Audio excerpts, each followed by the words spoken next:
Padahal cuma modal 200.000 nyari sukun sendiri, goreng sendiri, sampai bisa punya 40-an karyawan. Paling 10 bal ya laku pertama, naik terus. Pernah ada pesanan 1 ton sukun per hari. Kebeli rumah, mobil, tanah, kambing. Masya Allah, mantap bener. Pertama, ini petaninya baru datang membawa sukunnya ya. Biasanya metik langsung dari Jogja ataupun Klaten, disortir terlebih dahulu, dipilih antara yang tua berkualitas, mana yang bagus, sama yang masih muda dan masih fresh. Biasa nyetok per hari itu sekitar 1000 sampai 1200 biji dan harus habis. Kalau nggak habis bisa matang sukunnya, jadi nggak bisa dibuat steak atau keripik sukunnya. Buah sukunnya juga selalu ada ya. Terus semisal habis dari Jogja ataupun Klaten, kita ambil dari luar kota, daerah Cilacap atau Jawa Barat. Kenapa memilih usaha ini? Sebenarnya tidak sengaja ya. Awalnya cuma cari buah sukunnya saja, keliling di kebun orang. Pas ada banyak kita bayar, panen terus disetorin di pasar tradisional sama ke tukang-tukang gorengan selama 5 tahun. Lalu kepikiran lah, kenapa tidak diolah sendiri aja, terus diproduksi menjadi cemilan stik sukun gitu. Nah, tidak ada jalan lain selain memulai dan gas. Setelah disortir banyak tadi, kemudian kita masuk proses dibelah menjadi 2 ya, untuk dimasukkan di dalam bak air. Fungsinya untuk menghilangkan getah yang terkandung di sukunnya. Nah, tuh bentuknya setelah dibelah, cakep bener. Direndam selama 5 menit aja, jadi nggak perlu lama-lama ya. Jadi ketika sudah banyak di bak-baknya terkumpul ini, sambil ditekan-tekan ya biar merata kena airnya guys. Kalau boleh sedikit cerita, kebetulan dulu pernah punya teman di Cilacap usaha stik sukun ini. Cuma datang lihat 1 kali sudah paham, langsung dipraktekkan di sini. Sambil jalan kita perbaiki terus. Mungkin selama setahunan ya kalau tidak salah, sampai menemukan resep yang pas. Jadi karena sudah berkecimpung di dunia persukunan, ya sudah kita tekuni aja terus. Oke, setelah dibelah 2 dan direndam tadi, kita masuk proses memasah. Ini menggunakan alat pisau khusus ya, bikinan sendiri atau custom. Ketebalannya juga sudah kita sesuaikan sehingga menghasilkan potongan yang presisi. Tebal tipis pisau disetting juga, jadi bisa menyesuaikan ya guys. Karena bapaknya sudah ahli di bidangnya, jadi motongnya cepet banget. Modal juga tidak besar. Zaman dulu itu 200.000 aja nyari sukun sendiri, terus digoreng sendiri, dipasarkan langsung di grosir-grosir cemilan gitu. Ternyata mereka pada cocok sama rasanya. Terjadilah repeat order sampai saat ini. Sempat juga ada penolakannya, namanya usaha dari kecil ya, harus merintis dulu. Biasa alasannya karena sudah ada merek lain yang masuk, jadi caranya kita kasih di bawah harga pasaran dulu aja, meskipun untuk tipis, yang penting bisa jalan gitu. Respon masyarakat sekitar alhamdulillah baik ya, karena pada kita ajak kerja juga. Bagi yang nganggur-nganggur lumayan bisa mencukupi kebutuhan mereka. Dulu masih inget banget, cuma sedikit 10 bal saya antar sampai Solo, diantar sampai Jogja. Dari hari ke hari, tahun ke tahun, naik-naik 20 bal, 30 bal, sampai pernah rekor itu paling banyak dalam 1 hari produksi 1 ton. Kita selalu syukuri berapapun lakunya, karena sudah panjang perjalanan mulai dari nol bisa sampai seperti ini, pasti ada campur tangan Tuhan juga ya. Setelah dipasah banyak tadi, kita masuk proses pemotongan menjadi stik sukunnya ya. Di sini harus punya keahlian khusus motongnya di sini, karena ukuran harus pas sekitar 7 mili untuk ketebalannya. Terus ujung kulitnya itu biasanya dikumpulin untuk pakan ternak ya, seperti kambing, sapi, babi, itu bisa, jadi bisa bermanfaat untuk hewan juga. Sedikit informasi ya, ini yang motong biasanya ada 14 orang, jadi banyak banget. Oh iya, tengah sukun yang kuning itu dibuang ya, soalnya kalau ikut digoreng bisa keras katanya. Sempat juga ada yang meremehkan dan disepelekan, nama juga persaingan usaha, pasti mengerikan ya kalau dipikir-pikir. Dibilang gini kata-katanya, itu stik sukunnya nggak enak kok malah laku gitu. Jadi nggak saya hiraukan, cuma berkata dalam hati, lihat aja nanti saya buktikan dengan tindakan. Kalau produknya ini bisa banyak disukai sama orang gitu, serta bisa berkembang terus, jadi dibuat motivasi semangat aja. Oke, setelah dipotong kecil-kecil menjadi stik sukun, kita masuk proses pencucian ya. Di bak khusus memang disediakan untuk mencuci stik sukun sebesar dan sejumbo ini guys. Kapasitasnya aja bisa cukup untuk 1 kintal sukun. Kalau masuk total direndam sekitar 30 menitan aja, biar getahnya hilang juga. Jadi di dalamnya hanya air bersih saja. Selain itu tujuannya hanya untuk membersihkan aja, biar lebih higienis, bersih, kinclong dan glowing pastinya. Sambil diaduk-aduk juga ya, biar merata. Jadi meskipun cuma stik sukun begini, tapi produknya sudah pengiriman hampir ke seluruh Indonesia. NTB pernah, Pontianak, Sulawesi, Jakarta sering banget, Bandung, Surabaya dan lain sebagainya. Wah, mantap bener. Nah, di sini kita persiapan mau penggorengan ya, setelah dicuci bersih tadi. BTW in the busway dulunya cuma dikerjain sendiri, cari buah sukun sendiri, terus digoreng sendiri. Nambah 2 orang buat motong sukunnya, karena permintaan yang semakin bertambah banyak. Banyak yang suka sama sukunnya juga, karena kita menggunakan buah sukun pilihan, bahan yang digunakan juga aman. Meningkat juga yang bantuin, sampai saat ini kurang lebih 40-an orang yang bantuin, karena di sini tujuan saya bisa bermanfaat untuk sesama serta bisa menjadi berkat gitu. Di sini pakai kayu bakar tradisional ya demi menjaga rasanya agar tambah nikmat. Selain itu memanfaatkan kayu kering sekitar. Minyak sudah panas ya di sini, selalu bersih juga minyaknya, fresh jadi aman pastinya. Sekali goreng begini biasanya 10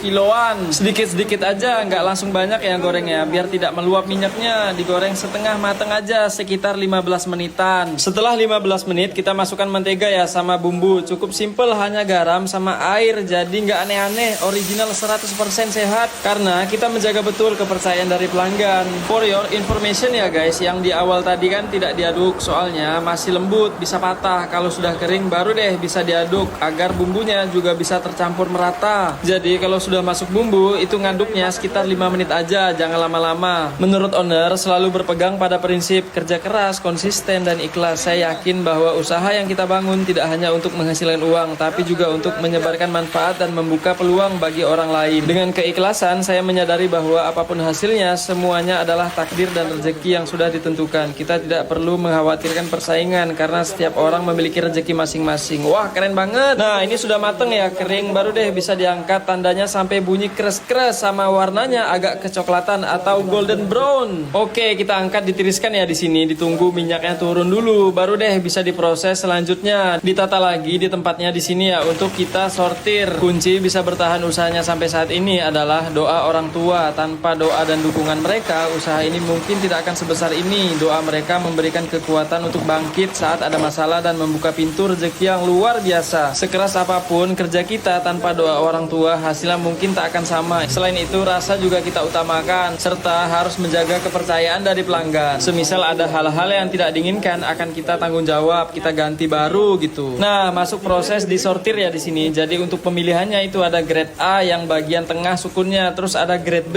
bagian pinggir dekat kulit sukunnya. Hanya beda renyahnya saja. Yang jelas kualitas bagus itu adalah grade A ya guys. Harus telaten ini milihnya satu persatu. Jadi kalau semisal 1 ton stik sukun harus rame ya yang milihin. Kalau cuma sendiri bisa 1 abad. Sempat ngobrol sama owner, ini kan saya izin meliput, melihat prosesnya dari awal sampai selesai. Terus kalau ada meniru gimana? Dengan tenang owner menjawab, nggak apa-apa, semua orang punya rezekinya masing-masing dan rezeki itu sudah diatur oleh Tuhan. Kalau kita ikhlas bisa jadi itu malah menambah rezeki kita. Yang penting kita terus menjaga kualitas dan kejujuran dalam berusaha. Rezeki nggak akan tertukar. Wah, mantap bener. Oke, kalau sudah tinggal di packing aja ya, siap untuk dikirim ke pelanggan setia. Moral story-nya adalah jangan takut memulai dari yang kecil, karena setiap langkah besar dimulai dari satu langkah kecil. Dengan tekad, kejujuran dan komitmen, usaha sederhana bisa menjadi besar. Selalu bersyukur karena dalam setiap perjuangan ada campur tangan Tuhan yang membimbing langkah kita. Nah, buat teman-teman yang mau nyobain bahkan untuk dijual lagi sangat bisa dikirim-kirim ya. Hubungi di sini aja. Semoga bermanfaat. Sampai jumpa di video selanjutnya guys.